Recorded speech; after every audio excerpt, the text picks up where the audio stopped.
है उर्दू की। और कर्नाटक के बीदर में मशहूर तालीमी इदारा शाहीन ग्रुप ऑफ इंस्टीट्यूशन ने तलबा तालिबात को असरी तालीम के साथ साथ वो दीनी तालीम भी देता है। और दीनी तालीम में कई ऐसे तलबा हैं जिनको कुरान हिफ्ज़ कराया जाता है और हिफ्ज़ करने वाले तलबा के लिए ख़ास प्रोग्राम मुनक़्क़िद किया गया। शाहीन ग्रुप में इसके लिए ख़ास शोबा है।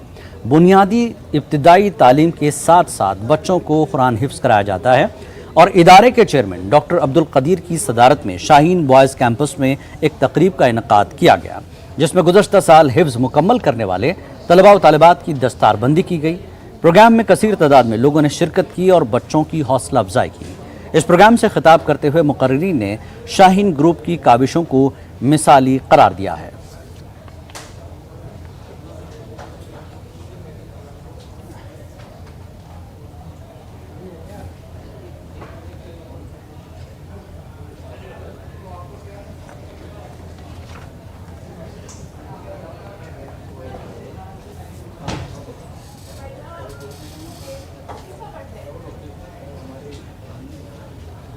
तो न्यूज़ रूम लाइव में फ़िलहाल इतना ही। अगले बुलेटिन में आपसे फिर होगी मुलाकात। आदाब।